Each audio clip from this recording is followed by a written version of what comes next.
Hey everybody, and welcome back to the Sean McDermott Show. It's now time to chop some wood with Eric Wood, the radio analyst of the Bills broadcast. Eric, are you ready to chew through some of that game tape from the big win down in Dallas on Thanksgiving? Let's do it. This ought to be a fun one to review. What an awesome game that was. Yeah, it was a lot of fun. And of course, the guy you got to start with is Cole Beasley. He came back, had a career day against his old team, and it all started in the first quarter with a key third down reception where Josh was throwing it out of his own end zone. Yeah, absolutely. Cole played an incredible game against his former team, working oftentimes against Jordan Lewis, a nickel corner who he worked against a lot in practice. And this was an enormous play by the Buffalo Bills. They're backed up in their own end zone. And at this point, they're down 7-0. And if you punt from your own end zone, there's a great chance that the Cowboys add some points there.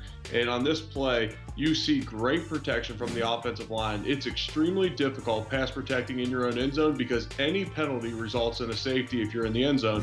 Well, Cody Ford draws the toughest test up front and is able to drive DeMarcus Lawrence by. And Cole Beasley, running across the field on a deep over, has a little bit of separation. And Josh Allen, with a ton of confidence, just rips the ball to Cole Beasley for a completion that they had to have at this point of the game. Yeah, and with a ton of the season still to go, Cole Beasley has already matched his career best 5-touchdown performance, and now we're going to get a chance to see him make his 5th touchdown here in the Dallas game, down inside the red zone for the Bills. In this game, it was going to be imperative that the Bills score points when they get down towards the red zone and score touchdowns. You know, they're facing the #1 offense in the league at the time. Cole Beasley runs a phenomenal route here. And Josh Allen, operating out of an empty set, is able to identify the coverage pre-snap. He does a great job of avoiding the rush, stepping up to his right, and he finds just the crease inside that zone to find Cole Beasley. He does a great job of getting up the field for the touchdown.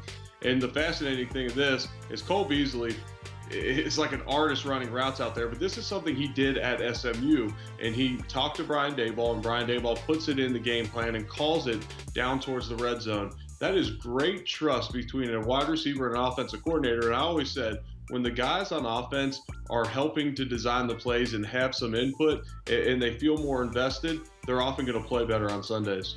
Now let's switch it over to the other side of the ball, where Ed Oliver really has started to come into his own. He has had a phenomenal effort, and it showed up again last week against Dallas. Yeah, Ed Oliver's been playing with tremendous effort all year.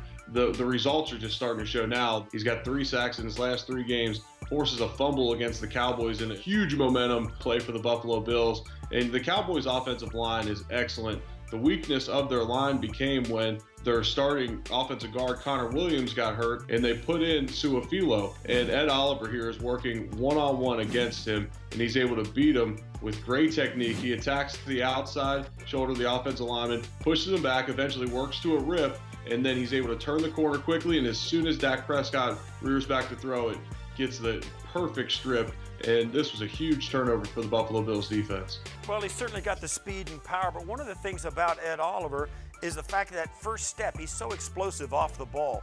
What's that do for an offensive lineman to have to handle that kind of technique and power? Yeah, it puts a tremendous amount of pressure for an offensive lineman to block him, play in and play out, because he is so quick, and he's actually shorter, which at times gives defensive linemen an advantage. He's a smaller target to hit. He gets under your pads and can push you back to the quarterback using his natural leverage, but he's also extremely fast off the ball, and he utilizes his quickness great. And on the last play, we're going to see Ed Oliver working against an all-pro center in Travis Frederick. And Ed Oliver is slanting in from his 3 technique position outside the guard, and he goes back. Well, a lot of times what the center is thinking there is that Ed Oliver's going to cross my face and I'll wash him by. And Ed Oliver works across the face of Frederick, but then he pushes back with his right hand to the left shoulder of Frederick, catches him off guard, and able to rock him back into Dak, forcing Dak to slide to his right into the arms of Ed Oliver. Eric, thanks for chopping some wood with us. We'll see you next week. Yeah, my pleasure.